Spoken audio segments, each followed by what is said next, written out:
Bash, Dash and Ferdinand giggled and jiggled. Hello, Thomas. We're happy to see you. That's right. Now hold on just a minute. I know what you might be thinking. Is it even possible to make a list like this? I mean, is there really a character worse than the Logging Locos? Don't get me wrong, I totally understand how annoying they are and how happy people were after season 16 ended and we never saw them again. Hold on, Henrietta. I'm going in. Well, almost. But anyways, as the 2010 decade went on, the reputation of the trio and their home, Misty Island, would change drastically, as the show would unexpectedly reach a new low point and there have been new characters that made you prefer Bash, Dash and Ferdinand over them. Now for this top 10, we'll be looking at least 10 characters from the entire Thomas and Friends series, not counting All Engines Go, that are more unbearable than these guys. And if you do like any of these characters, that's totally fine. It's just my personal opinion. I'm Moritz in the Shadows, and these are the top 10 Thomas and Friends characters worse than the Logging Locos.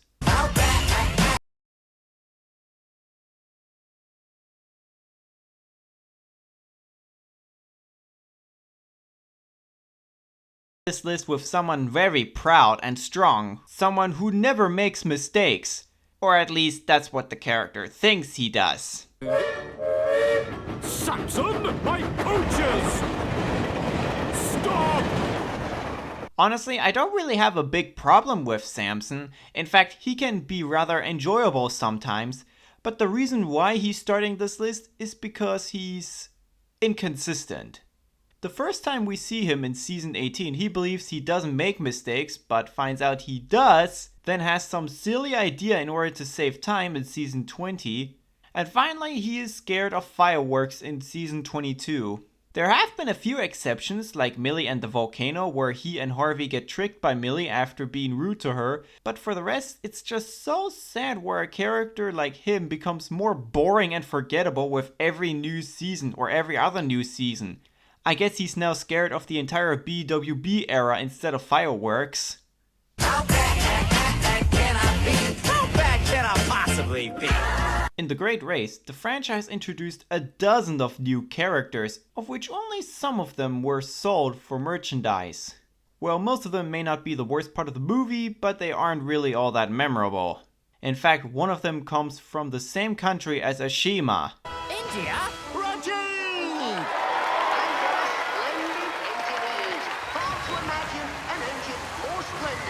Now, to describe Rajiv's character, we have to take a look at season 23 in the episode Crowning Around.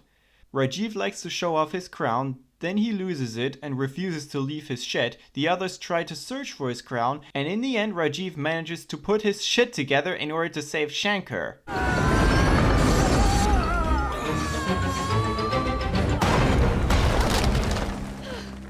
Yeah, not really that interesting. Sounds even like an old reused concept if you ask me. Gordon was most uncomfortable. The cold wind was whistling through the hole where his dome should be, and he felt silly without it. I honestly feel like they got the idea from James's first line in the episode Scruff's Makeover. If I looked that scruffy, I'd stay in my shed. Granted, I will say that Rajiv's design looks nice, the fantasy segment wasn't so infuriating, and the way that the crown goes from one place to the next is at least kind of interestingly unique and creative. But those are the only things they got right, aside from the tediously generic plotline and Rajiv's personality that both feel so unoriginal. Maybe this is why Rajiv didn't have another episode since then. How bad can I be? How bad can I possibly be? Remember the season 6 episode No Sleep for Cranky, where Cranky couldn't take any more of Salty's talking? Well, what if we take that element, turn it upside down, and we basically got this guy. Who goes there? Hello there. Yeah, I honestly feel like Beresford is a mix of Cranky and Salty. The first time we see him, he's just being rude to Thomas by not letting him through and singing a musical number. Thomas, you're Thomas? Well, I don't know who Thomas is, so why should I let this Thomas simply hurry on his way? Even later in the film, it just looks incredibly ridiculous where he just grabbed his hook onto Thomas in order to talk to him. Apparently he did that because he didn't have any friends? Hey Beresford, here's a hint. Next time, try not to be so ridiculously to engines if you want to be friends with them. Even if you help Thomas to hide from Frankie and Hurricane. How bad can I be? How bad can I possibly be? As rude as Beresford can be, at least he's a little tolerable and that he doesn't mean to do the things he does on purpose, especially the first time he meets Thomas. So to be fair, I don't really hate him for what he does. Though I cannot say the same thing about Vinny. Sorry, didn't see you there. Yeah? Well, you'd better watch where you're going, shorty. Or you might end up being recycled. I'm sorry in advance, but I cannot think of one moment where I actually enjoyed Vinny whenever he was on screen. Let's see, he's an awesome looking steam locomotive from North America who's also a bully character. Okay, I will admit that can be entertaining, but there's something about Vinny's bully character where it's more disturbing than actually funny or entertaining. Up to the point where he kinda goes too far with his bully personality. I guess he deserved what came to him the last time we saw him in the film. Hey, are you gonna get me out of here or what? How bad can I be? How bad can I possibly be? Let's be honest, Thomas and Friends isn't the right show when it comes to making villains, which is probably why most Thomas movies don't even have one.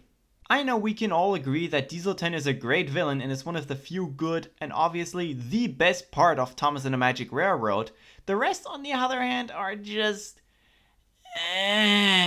Not the worst part of the show or the movies they're introduced in, but not really all that memorable. But then you have Buzz and Bernie, easily the worst villains in the entire Thomas and Friends series.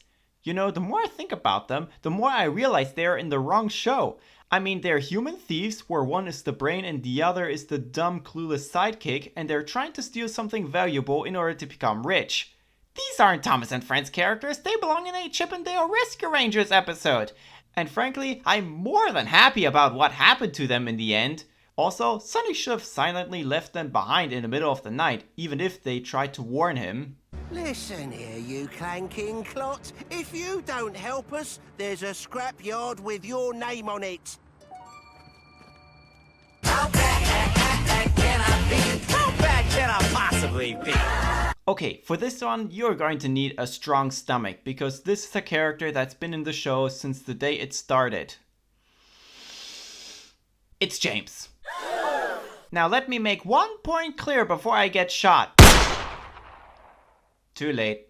But anyway, let me emphasize that James has been a great character for the first half of the series. Even in the early CGI seasons he was at least tolerable. And this is exactly why it's not what you think.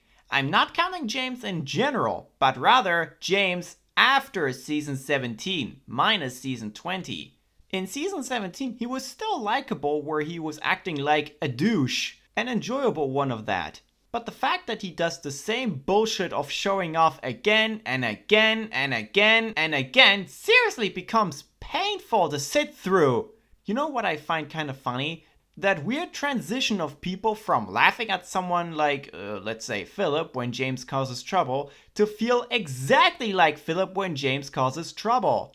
The reason why season 20 is not included is because in that season, James's episodes are just the way we want him to be.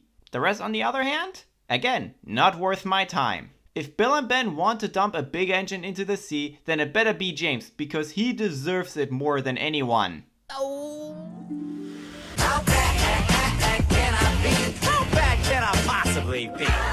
When it comes to returning characters, yes, we're always happy to see old characters from the classic series who were not featured in the Miller era come back in the Brenner era. But isn't there something like a bad choice? A character that we wish didn't return in the CGI era? Well...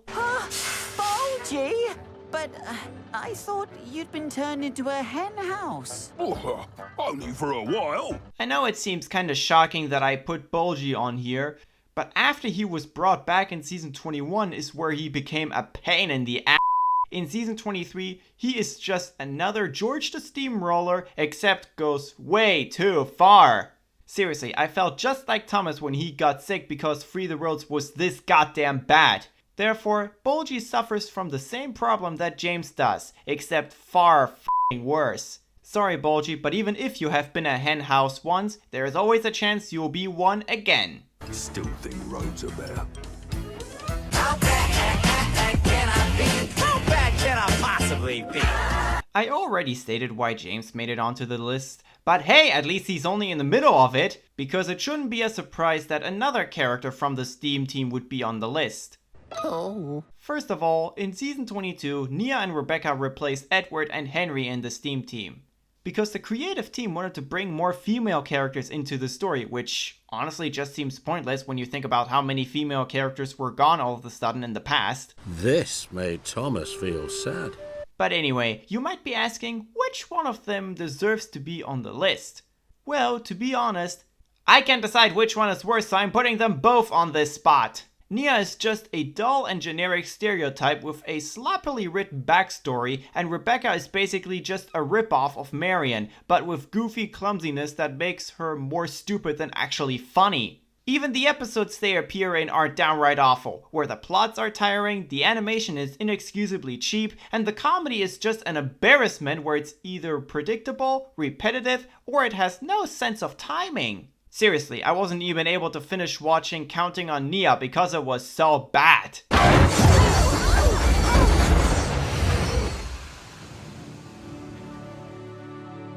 How bad can I be? How bad can I possibly be? Going back to season 23, I can safely say that Bulgy isn't the worst character from it. In fact, out of all the new characters from that season, I picked one of them to be on this list. No wait, it's not just one character, but two. Eucalyptus Railway! Oh, hola! My name's Thomas. Oh, we're Marcia and Marcio.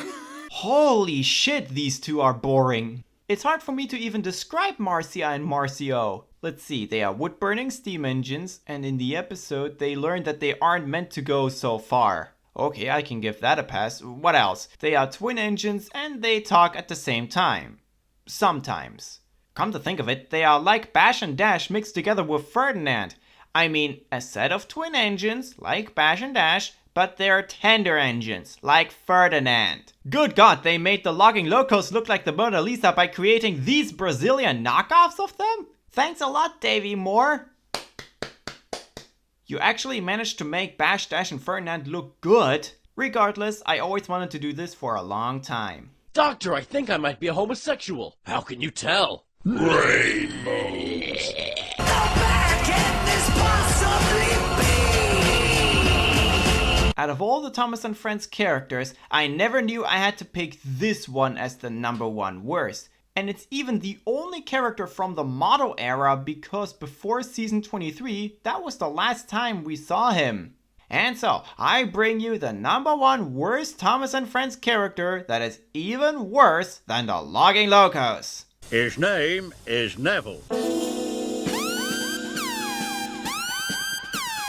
You see, season 9 was the first season from the hit era where the creative team created new characters, regardless if they end up as one-offs like Dennis, or still be used years later like Mr. Percival. And the best thing that writer Mark Seo could come up with is this guy. He's not based on a cool looking steam locomotive that makes him spectacular, he doesn't have a personality that goes beyond gentle and kind, he doesn't even have anything or do anything that makes him stand out. I even feel like there's a chance where anyone who worked on the show actually liked Neville. In fact, the most I can find is what Jamie Thomason once stated. He is in many regards similar to Thomas. He's new on Sodor, so he's more inexperienced, but like Thomas, he's, you know, he's the same age, helpful, keen, eager, cheerful, etc. I guess this is why he only appeared in 3 episodes, because he offers absolutely nothing. He's just a carbon copy of Thomas, but with zero likability or anything that's worth investing a brain cells to have you remember him. So with that said,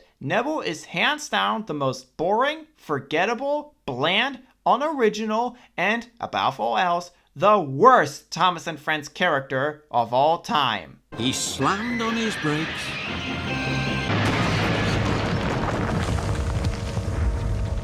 Well, how else would you end off a Thomas and Friends video?